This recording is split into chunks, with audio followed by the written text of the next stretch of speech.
Welcome to the weekly current affairs session where we intend to cover most important current affairs for UPSC Prelims examination 2027 for the entire week.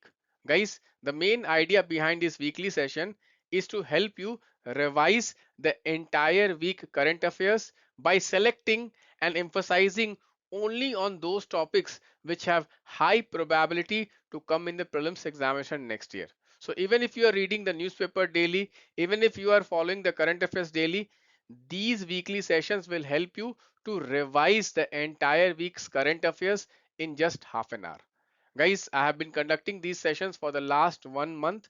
If you have not watched the previous 4 sessions, do watch them. Let us start. The very first topic is from environment. Guys, this week we observed 18 years of reintroduction of tiger in Sariska Tiger Reserve. Guys, Sariska Tiger Reserve is very important because it was the first tiger reintroduction program, not just in India, but also in the world where there was local extinction of tiger. Guys, it was found out in the year 2004 that there were no tigers left in the Sariska Tiger Reserve. So Government of India, particularly the NTCA, National Tiger Conservation Authority, decided to translocate some tigers from Ranthambore into Sariska, and this became the first tiger reintroduction program in the world to be successful. You can see this is very important. This was conducted in the year 2008. So guys, in UPSC every year you get at least one protected area. So next year you can get a question on Sariska Tiger Reserve. This is located in the state of Rajasthan, Alwar district, in the Aravali Hills. Guys, in the last 1.5 years, Aravali Hills are in news. So you can expect a question on Aravali Hills and Sariska Tiger Reserve. Remember guys, whenever there is something for the first time, like this is the first tiger reintroduction program in India, therefore Sariska becomes very important. So why this topic is in news? Because guys, Government of India is thinking of translocation of tigers in other tiger reserves also. Guys, out of 58 tiger reserves, we have 25 tiger reserves where we have low or very few tigers. Okay, maybe some tiger reserves there are zero tigers. So which are these tiger reserves? This is Dampa in Mizoram and Buksha in West Bengal where we have zero tigers. Also, there are some tiger reserves where we have very low number of tigers. These are Sariska, Panna, Sanjay Dubri, Mukundra Hills, Satkoshiya, Virangana Durgavati, Rajaji, Ranthambore, Nagarjun Srisailam, Madhav, then Sahyadri and Simlipal. Guys, you should prepare all these tiger reserves where they are located, which state they have located. They can ask you a simple question. UPSC has been asking questions. They will give you the tiger reserve and they will give you the state and they'll ask you to match these tiger reserves with the state. So there are 58 tiger reserves. You cannot prepare all 58 tiger reserves. So whichever tiger reserves are in news, those tiger reserves becomes very important, like Sariska and the other tiger reserves where we have very low number of tigers. For example, Dampa Tiger Reserve in Mizoram and Buksa Tiger Reserve in West Bengal where we have zero tigers. So these two tiger reserves becomes really very important. Okay, so this is the first topic. I hope you understood the first topic. Now let us go to the second topic. Second topic is again from environment. Guys, this week Ministry of Environment, Forest and Climate Change released two reports, Animal Discoveries 2025 and Plant Discoveries 2025, which was prepared by Geological Survey of India and Botanical Survey of India. Guys, India has added 709 faunal species, including 483 species new to science and 226 new records for India. So you can go through the details of the species which have been found. Here, one thing I would like to highlight that the state of Kerala has recorded the highest discoveries as far as animals are concerned. As far as plant discoveries are concerned, India has added 353 plant taxa, including 221 new to science and 132 new distribution records. Here, Arunachal Pradesh has recorded the highest number of discoveries. So guys, please prepare these names. These are factual data which are very important. Also guys, you need to know about this Zoological Survey of India and Botanical Survey of India. Both are under Ministry of Environment and Forest. Both are located in the city of Kolkata, okay, West Bengal. Zoological Survey was established in 1916. It is a national institution for faunal survey, and Botanical Survey was established in 1890. It is responsible for survey of plants in India.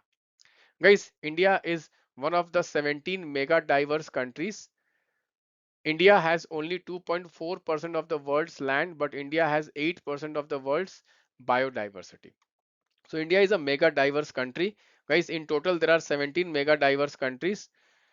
India is one among them. You can see here India. So you should know the name of other 16, which is Australia, Brazil, China, Colombia, Democratic Republic of Congo, Ecuador, Indonesia, Madagascar, Malaysia, Mexico, Papua New Guinea, Peru, Philippines, South Africa, United States, and Venezuela. These names are very important.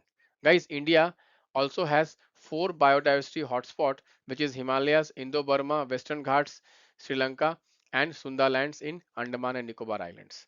Guys, this is a very important topic, and this has been asked in UPSC multiple times. Guys, biodiversity hotspot really is very important topic. You know, what are the criteria of biodiversity hotspot? There are two criteria. One is endemism and second is threat level.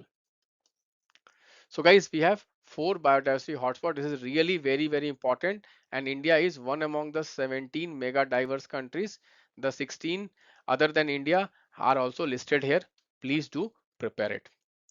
So these were two very important environment related topics for the entire week. Moving forward, guys, index.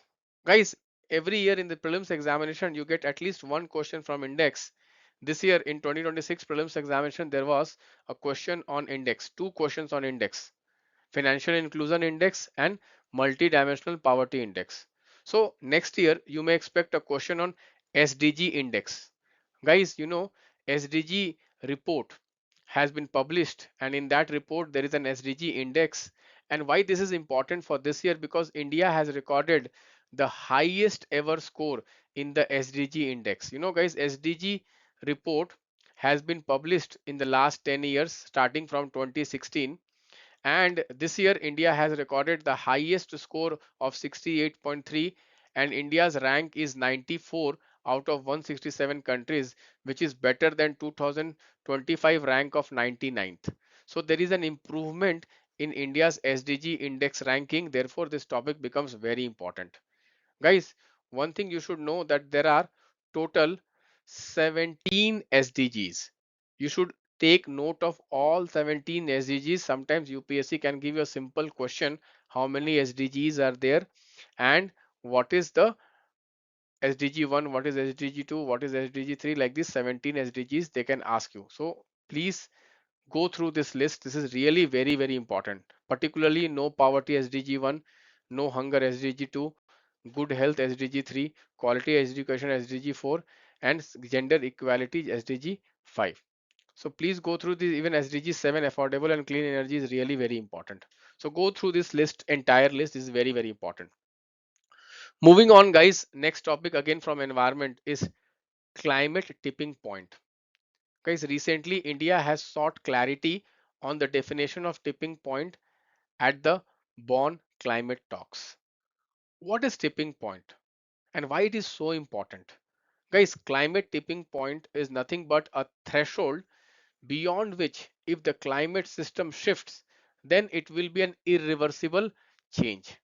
So suppose there is a suppose there is a threshold, like you know, in 2015 in the Paris Agreement, we have decided that the temperature threshold of increase is 1.5 degrees Celsius and max 2 degree Celsius. This threshold. Beyond this, if the temperature will increase, then there will be irreversible change in the earth. Similarly, guys, there are climate tipping points where if you push beyond this, then there will be irreversible changes in the world ecosystem, which cannot be then brought back. What are the major tipping points As far as climate change is concerned, coral reefs collapse, Greenland and West Antarctic ice sheet melting, permafrost thawing, Atlantic meridional overturning circulation collapse, and Amazon rainforest. Guys, you know, UPSC in the last 10-15 years have asked multiple questions on coral bleaching and permafrost thawing and Atlantic meridional overturning circulation and Amazon rainforest. Okay, so you can see these are very, very important. You should definitely go through how they affect. For example, permafrost thawing. If permafrost thawing happens, then what happens, guys? Methane, which is basically okay, uh, there below the ground, it is released into the atmosphere, and when methane is released, it has a greenhouse gas. It's a greenhouse gas. It's a green warm. Okay, warming potential is there. So these are the tipping points which are really very, very important. You should definitely have a look at them. Next, guys, white rumped vulture. Guys, recently a radio tagged white rumped vulture has been electrocuted. This is really very, very important. Guys, vultures are really important species in our ecosystem. They are called scavengers because they feed on carcasses and they destroy the disease causing pathogens. For example, there are various viruses which cause rabies. Okay, so what they do is that suppose there is a dead dog or dead whatever animals are there and their bodies are lying. So this vultures, they will feed on those dead carcasses and they will clean the ecosystem. If suppose there are no vultures, then what will happen? The environment, these viruses will spread various zoonotic diseases. You know, guys, in the last 20-30 years, the number of vultures in India has really collapsed. Why the vulture population has collapsed and why it is very dangerous for us is because, guys, use of veterinary drug, okay, diclofenac. You know, guys, diclofenac is used in dairy sector, and this diclofenac drugs, okay, are given to cows and buffaloes, and when those cows and buffaloes they die and on their carcasses when these vultures feed, so this diclofenac enters the vulture's body and it destroys the kidney of the vulture and the vulture dies. So government of India has banned this drug of diclofenac, aclofenac, nimesulide. So this is really very, very important. So if the question comes, what has led to the fall in vulture population in India? The answer is it is the drugs diclofenac, aclofenac, which is used in the dairy industry. This is really very, very important. Guys, in India, we have 9 species of vultures, out of which 4 are critically endangered. White rumped vulture, India long-billed vulture, slender-billed vulture, and red-headed vulture. As far as endangered vultures are concerned, we have Egyptian vulture. Near threatened vultures are concerned, we have the Himalayan vulture, bearded vulture, cinereous vulture, and least vulture concern is the Eurasian griffon. So critically endangered, you can see this white rumped vulture is critically endangered vulture in IUCN Red List, and it is also Schedule 1 and CITES Appendix 2. Schedule 1 in the Wildlife Protection Act. So this vulture topic is really very, very important. Please prepare. We have vulture breeding center at Pinjore in Haryana. You can read more about vulture restaurant and all that. This is really very important.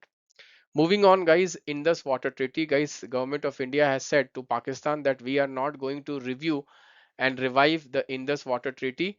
You know, guys, after the Pahalgam incident, Government of India, okay, has suspended the Indus Water Treaty, okay, and Government of India has said that it will remain in abeyance till Pakistan says no to terror.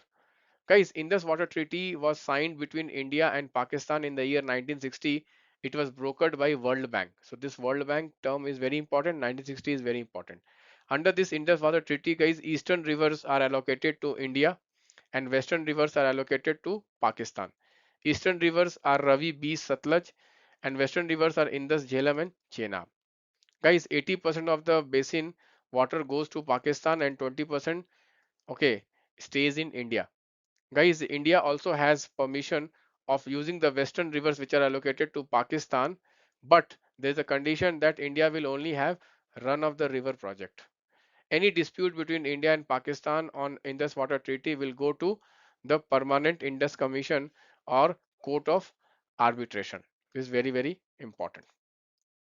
Guys, one thing you need to remember that UPSC loves to ask questions on rivers. So Indus River becomes very important because it has been in news in the last 2 years in the treaty. So it originates in the Mansarovar Lake in Tibet and then flows through Ladakh and then enters into Pakistan and then empties into Arabian Sea in Karachi. It is an antecedent river. This is very important. It's a perennial river fed by glaciers and snowmelt. The left bank tributaries are Jangshar, Suru, Jhelum, Chenab, Ravi, Beas, Satluj, and the right bank tributaries are Shyok River. Shyok River is very, very important, guys, in the Ladakh. Okay, Shyok River, then Gilgit, Baltistan, Hunja, Swat, Kabul, Kurram, Gomal, and Kunnar. Guys, there are many hydroelectric projects which are there on the Indus River system. We have the Kishan Ganga on Kishan Ganga River or Neelam River. Then we have the Rattle project, which is a run of the river project on Chenab River. Then we have Pakkaltul on Chenab tributary and Lower Kalnai again on the Chenab tributary. Guys, five important tributaries of the Indus River is Jhelum, Chenab, Ravi, Beas, Satluj. Guys, here Satluj becomes very important. It enters India through Shipkila. Okay, very, very important. The longest of the five rivers, and Chenab River, it is the largest tributary of Indus. It basically rises in Himachal Pradesh by mixing of Chandra and Bhaga River. So please prepare. This is very important. Even Jhelum River, guys, Ullar Lake, Verinag Spring. Okay, this is also very, very important. Jhelum River, Jhelum River. Jhelum meets Chenab in Pakistan. Okay, so please prepare all the rivers. It is given in the NCRT. Please have a look at it. Next, Teesta River. Guys, China has agreed to support Bangladesh Teesta River project and India is very concerned about it. So guys, you can see here Bangladesh China river restoration project has been decided where China is going to help Bangladesh to restore some dams on the Teesta River. Okay. So guys, Teesta River has been one PYQ topic. UPSC has already asked question on Teesta River. It is a river which has originated in Sikkim, okay, near the Taso Lamo Lake, and then from Sikkim it flows into West Bengal, and from West Bengal it enters into Bangladesh. In Bangladesh it joins Brahmaputra River. So it joins Brahmaputra River in Bangladesh. This is a very important fact you need to remember. Guys, tributaries of the Teesta River is Rangit River. This is also very, very important, Rangit River. So please prepare this Teesta River. This is really very important. Still, India Bangladesh has no treaty over Teesta River. It is still getting negotiated. Next, Tungabhadra River. This is also in news recently, guys. There was some inauguration of some gates at the Tungabhadra Dam. Guys, Tungabhadra River is important from the point of view of history, Vijayanagar Empire. Okay, so please prepare historical aspect of Tungabhadra River and Vijayanagar Empire. So guys, Tungabhadra is a right bank tributary of Krishna River. Okay, Tungabhadra is basically made up of Tanga and Bhadra, the two rivers originating from the Western Ghats, and this Tungabhadra River, it flows 531 kilometers before joining Krishna River at Sangamaleshwaram in Kurnool, Andhra Pradesh. So guys, this Tungabhadra River flows through Karnataka and Andhra Pradesh. Okay, Tungabhadra Reservoir is really important. You may expect a question on that. So guys, before we proceed to other important topics, I would like to tell you about my mentorship for Prelims 2027. Guys, this is a very holistic mentorship where I'm giving you daily targets. Guys, this daily target will help you to complete the syllabus as per the target. You will do the self-study as per the target. Then your entire preparation will be streamlined. Also, as per the daily target, I am giving you one PYQ class in the portal. You can watch this class as per the daily target, and this will help you to cover 25 years of PYQs. Also, guys, as per the daily target, entire week you cover one part, and I conduct some static test as per the UPSC latest pattern. Further, for the current affairs, I am giving you daily current affairs quiz and daily current affairs notes. I am also giving you PIB quiz also, which is conducted weekly. So you need not worry about the PIB. I will be conducting PIB quiz also. Apart from that, guys, I will be giving you 10 high quality predicted question full length test after the month of January next year. And also I'll be giving you 10 CSAT test and some crux note for revision before the exam. So it's a holistic program, guys. Do not miss it. You can call this number if you want my guidance. Guys, do you know that I have cracked prelims 6 out of 6 times, and I have cracked prelims with very high scores. I can really help you to crack the prelims examination. In the last few years, every year I'm able to predict many questions in the prelims examination. You can go to our website and you can check last year how many questions I was able to predict. Also, guys, as I was telling you, this course also has the access to your my PYQ classes and my elimination classes. You can see some samples here. I have covered PYQs theme wise. You can see national income, okay, demand supply, sectors of economy, human development, human capital, okay, capital market, monetary policy, okay, not just of UPSC PYQ but also exams conducted by UPSC such as CDS, CAPF. So it is really very important initiative. Make use of this. Every day watch one PYQ as per our daily target. If you do this, I'm telling you, you will become a master of PYQs. This is a very unique initiative, guys. Okay, so moving on, guys, Government of India has come out with some regulations on stem cells and gene therapies. Guys, nowadays gene therapies are becoming very popular. So now you can see Government of India has decided to bring cell therapies, stem cell therapies, gene therapies and xenograft under CLAA framework. What is CLAA framework? It is a central regulatory mechanism for high risk biological products. Okay, so you should prepare the concept of cell therapy or gene therapy. Here you can see the focus is also on the CAR T therapy. This is very important. It can come next year. So I'm going to discuss everything in this session. Okay. So first of all, what is stem cell therapy?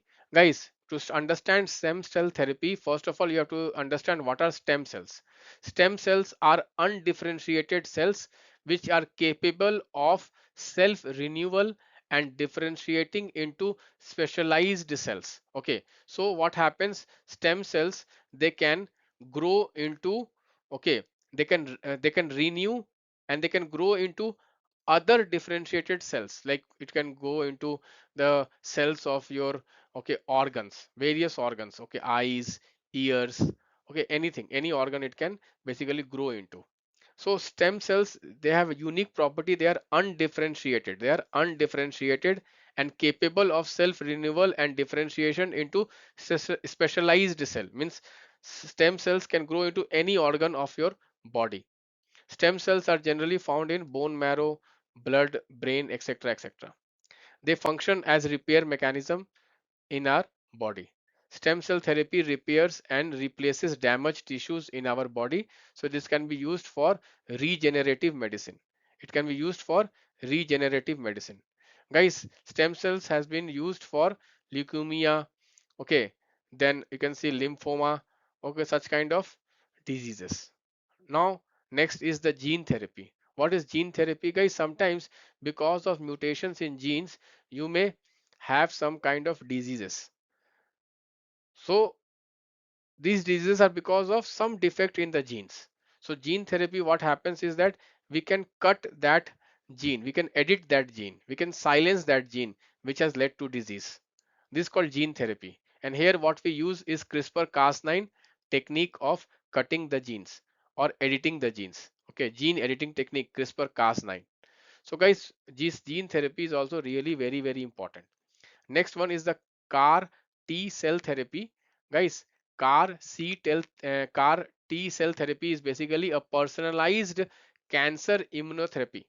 Here what we do is that we take the blood from the patient who is suffering from cancer, and in that blood what we do is that we modify the T cells.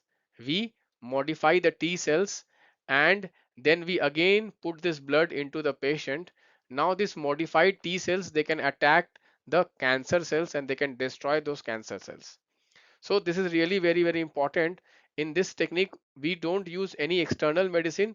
What we use, patient blood, We take the patient blood. In the patient blood, we have T cells. T cells are very important. Okay, immune cells which can fight cancer. So what we do is that we empower these T cells by inserting chimeric antigen receptors, CAR genes. These CAR genes basically help to attack the cancers. This is really very important technique, CAR T cell therapy. Okay, so this is important. You can expect question in next year prelims examination. Moving on, guys, Government of India has amended the Anemia Mukt Bharat scheme. So this topic has already been asked in one of the PYQs. So this is really very important. So Government of India has launched new Anemia Mukt Bharat scheme. Ministry of Health and Family Welfare has released guidelines for Anemia Mukt Bharat. Now it is called Anemia Mukt Bharat Abhiyan. Now it is called Anemia Mukt Bharat Abhiyan. So first of all, you have to understand what is anemia. Anemia is a condition where hemoglobin level of the blood reduces. Why? Because the blood is not able to carry oxygen properly. Okay, blood is not able to carry oxygen. The oxygen carrying capacity of the blood reduces. Okay, so this is a very dangerous kind of scenario. Slowly your brain functioning degrades, your health degrades, etc., etc. So Government of India, taking this into account, started Anemia Mukt Bharat. It's a flagship scheme under National Health Mission to reduce iron deficiency anemia in the people. Previously, there were 6 beneficiaries, such as children 6 to 59 months, 5 to 9 years, adolescent, pregnant women, lactating women, and women of the age of 15 to 49. So these were the 6 beneficiaries. Now Government of India has added one more beneficiary. Government of India has added one more beneficiary, the seventh beneficiary, which is low birth weight babies 0 to 6 months. Low birth weight babies. Previously, you can see here 6 months to 59 months. These were the first beneficiaries. 6 beneficiaries were there. So 0 to 6 babies were not included. Now 0 to 6 babies are also included, and it had only 6 intervention under this Anemia Mukt Bharat. Now they have added 7th intervention, which is eating right, iron rich and diversified diet. This is the 7th intervention they have added. Okay, so this is really very important. Anemia Mukt Bharat. Anemia can be asked next year in the prelims examination. So guys, in this we give the iron folic acid, okay, tablets. Okay, very important. Next, guys, Defense Acquisition Council has approved military purchases worth 52,000 crores. So guys, Defense Acquisition Council is the premier group or premier organization which is responsible for giving approval for defense acquisition. It is headed by defense minister. It is headed by defense minister. Okay, very important. Okay, so guys, you can see here that many new defense equipments government of India is buying. I have given a list of all these equipment which government of India has been buying in the last 1 or 2 weeks. Okay, there are many approvals by Defense Acquisition Council. In our DPN, it has been covered. Remember, just Defense Acquisition Council headed by the Defense Minister. Okay. Next, Vikram 1. This is very important, guys. Recently, guys, India's first privately developed orbital launch vehicle developed by Skyroot Aerospace, which is a unicorn in the private sector, has been okay, and it has been developed and now it is going to launch. Okay, so guys, this launch vehicle, this is a private launch vehicle which is capable of taking 350 kg payload into lower Earth orbit at a height of 450 kilometers at 60% inclination. So this is really very important. So Vikram 1 is what? First privately developed indigenous orbital launch vehicle. Very important. First privately developed indigenous orbital launch vehicle, and this mission is called Mission Agaman. This mission is called what? Mission Agaman. So guys, you know, government of India is encouraging private sector in the space sector, and for that, government of India has created a organization called InSpace. Okay, So please prepare this Skyroot Aerospace. This was asked in 2026 prelims examination, also very, very important. Okay. So this launch vehicle has 4 stages: stage 1, stage 2, stage 3, stage 4. You can go through the details here. Stage 1 is the solid fuel, stage 2 is also solid, stage 3 is the solid. Okay, you can go through this. This is really very, very important. You can see here Kalam engine, Raman engine, names of engines. Okay, this is also prepared with carbon composite, very important, and they are using 3D printing for this. So carbon composite can also be a probable topic, and 3D printing can also be a probable topic in the prelims examination next year. So guys, every day I'm giving you 10 most important current affairs questions. If you practice these 10 questions throughout the year, you have a very good chance of cracking the prelims examination, because these 10 questions I'm selecting very diligently. First the topic from the current affairs, and then I'm linking PYQs with the current affairs. So guys, daily practice leads to daily progress, and daily progress leads to confidence building. Guys, most aspirants, they don't have the confidence of cracking the prelims examination because they don't practice questions. If you practice sufficient number of questions, you will gain confidence, and that confidence can help you crack the prelims examination. Guys, this initiative can really help you to crack prelims examination. Do connect with me if you want these 10 questions every day.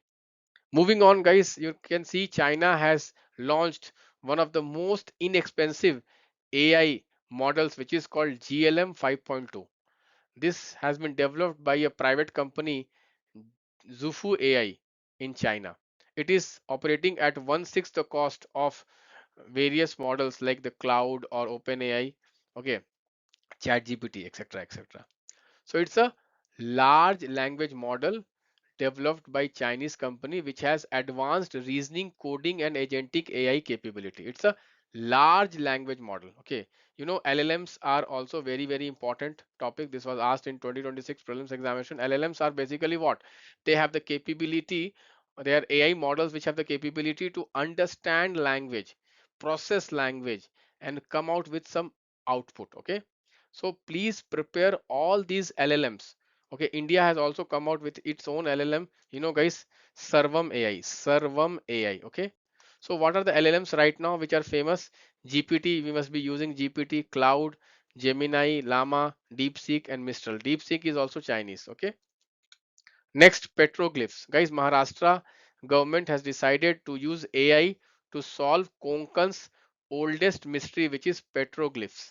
What are petroglyphs? Petroglyphs are basically rock carvings. Rock carvings which are made by removing the upper layer of rocks. You can see this is one petroglyph. Okay, so this is different from the rock painting. Petroglyphs are different from rock painting. Here we are not painting, we are just removing the surface of rock, and this leads to such kind of drawings. So in India, guys, Ratnagiri and Sindhugarh district of Maharashtra, they have petroglyph, okay, rock art. You can have a look at it. Next, National Investment Infrastructure Fund, Government of India has decided to infuse 30,000 crores in NIIF.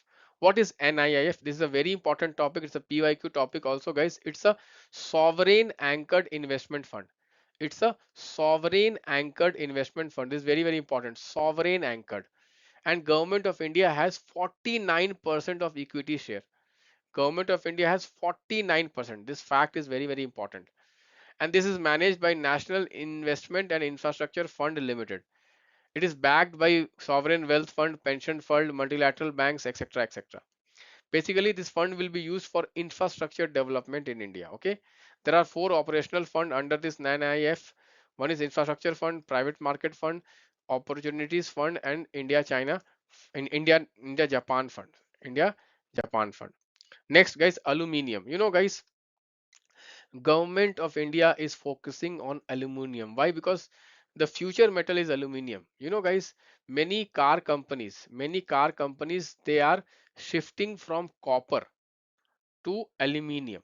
They are shifting from copper to aluminium. You know, guys, every year UPSC is asking one question on mineral resources. Next year they can ask you aluminium. You know, guys, India is the second largest aluminium producer. India is the second largest aluminium producer. In India, we have the Odisha state, which is the largest producer of aluminium. In Odisha, we have Kalahandi, Koraput, and Raigad. Kalahandi, Koraput, and Raigad, followed by Jharkhand, Maharashtra, and Chhattisgarh. The main is Odisha. Odisha is the largest producer. In Odisha, We have the Kalahandi, Koraput, and Raigad. Next, birthright citizenship. Guys, US Supreme Court has given a judgment where it has upheld the birthright citizenship. Guys, in America, we follow the birthright citizenship. What is birthright citizenship? Birthright citizenship is a citizenship where you get automatic citizenship by birth.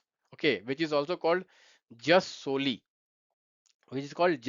means by virtue of being born in America, you get the citizenship of America. Okay, this is called jus soli, and America has this birthright citizenship via 14th constitutional amendment. Via 14th constitutional amendment. Guys, India also had birthright citizenship in 1950 when we adopted our constitution, but in 1986, we amended the Citizenship Act 1955, and we have added conditions. For example, in 1986 we have added condition that at least one of your parent must be an Indian citizen if you are born after 1986, and if you're born after 2003, one person must be your Indian citizenship, and one parent must not be an illegal migrant. So India does not follow complete birthright citizenship. India follows qualified birthright citizenship. But America follows complete birthright citizenship. Only one condition is there. You cannot be a like child of an enemy country parent. And second condition, you should not be born to an diplomat who is in America. Okay. Next, guys, privilege motion. Recently, guys, Congress MPs, they have moved a privilege notice against Rajnath Singh, who is the defense minister, because of some comments he has passed on Operation Sindoor. So what is parliamentary privileges? And then we will discuss what are privilege motions. So parliamentary privileges are special rights and immunities ensuring parliament independence and parliament functioning. Guys, the role of parliament and role of parliamentarians is to make the government accountable. So to carry out this function, the parliament and parliamentarians, they need freedom. They need special freedom, and that is why, guys, there are some privileges which are given under Article 105 of the Constitution for the Parliament and Article 194 for the state assemblies.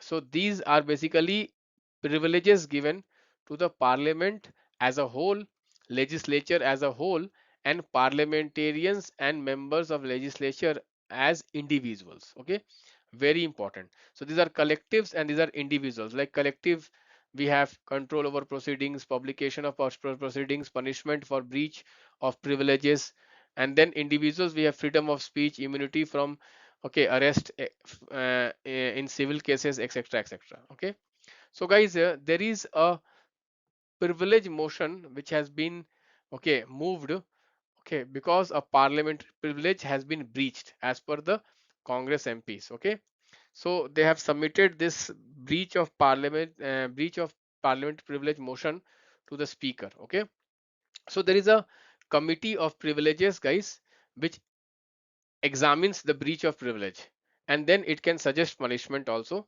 So committee on privileges is there in Lok Sabha, committee of privileges is there in Raj Sabha also. For Lok Sabha we have 15 members nominated by the speaker. For Raj Sabha we have 10 members nominated by the chairman. So guys, this is an important topic. You can expect a question on parliamentary privileges in next year examination. Next, guys, Ram temple donation row. Guys, recently there were some issues where like some theft have taken place from the donation of Ram temple. So in this context, guys, Article 25 becomes very important. Article 25 guarantees freedom of religion, but we have Article 25 clause 2 which says state may regulate secular activities of temples. State may regulate secular activities of temple like economic, financial and administrative aspect of temples. This is very, very important. So in India, we do not have complete freedom of religion. We do not have complete freedom. The freedom is qualified. There are some reasonable restrictions. Guys, both parliament and state legislature have the power to legislate on religious endowments and institutions. Very important. You can expect a question on that. Guys, you know, religious denominations can be regulated on grounds of public order, morality, and health. Public order, morality, and health. They can ask you this. This is really very, very important. Next, guys, Basel Convention. Recently, there were some developments on Basel Conventions, particularly related to e-waste, textiles, and hazardous waste. So, Basel Convention, guys, is a convention to regulate transboundary movement of hazardous waste. The Secretariat of Basel Convention is in Geneva. It was accepted in 1989. It's a legally binding treaty. Okay. Apart from Basel Convention, there are other conventions on hazardous and toxic waste like Stockholm Convention, which is on the persistent organic pollutant, and Rotterdam Convention 1998, which is on hazardous chemicals and pesticides, international trade through prior informed consent. So this too is really very, very important. Okay. India is a party to all three conventions. India is a party to all three conventions. Okay. Now, next topic is genocide. Guys, recently, you know, Israel has been accused of, okay, genocide in Gaza. So, guys, this word genocide is explained in Rome Statute. Rome Statute has basically constituted International Criminal Court. So, Rome Statute is really very, very important, guys. It basically punishes people who are accused of crime against humanity and war crimes. So, please prepare Rome Statute. Rome Statute is not part of United Nations. Keep this in mind. Okay. Next, some of the international places which are in news in last 1 week. One is New Caledonia. It is a French overseas territory in the Pacific Ocean. So guys, you know, this is a French territory in the Pacific island, and they are basically wanting some independence. So this place is really important. It's a French overseas territory in Pacific Ocean. Next, guys, Nord Stream has got sabotaged. Nord Stream is network of natural gas pipelines passing through the Baltic Sea, connecting Russia to Germany. So Russia sells natural gas to Germany through the Baltic Sea. Nord Stream 1, Nord Stream 2. Very important. You can get a question on this. Baltic Sea. Please prepare Baltic Sea neighboring countries. Next, Golden Triangle and Golden Crescent. Guys, these two are areas where we have, okay, where we have drug trafficking. So Golden Triangle is Myanmar, okay, Laos and Thailand, and Golden Crescent is basically Iran, Pakistan, and Afghanistan. So you may get what is Golden Triangle and Golden Crescent. These are the drug trafficking hubs. These are the opium hubs, drug trafficking hubs. One is on the eastern side of India, bordering the northeastern states, and one is on the western side of India, bordering Punjab and Jammu and Kashmir. Golden Crescent is on the western side, Pakistan, Iran, and Afghanistan, and Golden Triangle is on the eastern side, Myanmar, Laos, and Thailand. Next, guys, Uyghurs. Uyghurs in Xinjiang province. Guys, you know, Uyghurs are minorities in China which have been accused, China has been accused of harassing them. So, guys, please prepare this Xinjiang province. Where is Xinjiang province and where are these Uyghurs? Uyghurs are Sunni Muslims of Turkic origin in China. Next, guys, you can see here Schengen area. Schengen area is a passport-free travel zone which comprises of 29 European countries. Okay, so EU member states along with Iceland, Norway, Switzerland, Liechtenstein, but Ireland is not part of Schengen area. Okay, so Schengen area is what? Passport free travel. Passport free travel. Okay, so they may ask you this, guys. This year there was a question on European Union members. Next year they can ask you what are Schengen area and what are Schengen areas member. Okay, so EU countries, apart from EU countries, we have Iceland, Norway, Switzerland, Liechtenstein. Iceland, Norway, Switzerland, and Liechtenstein. Okay, so with this, guys, we conclude. I hope the session was useful. You can connect with me. This is the number of my team if you want my guidance for the prelims examination. Thank you. Bye bye. Take care.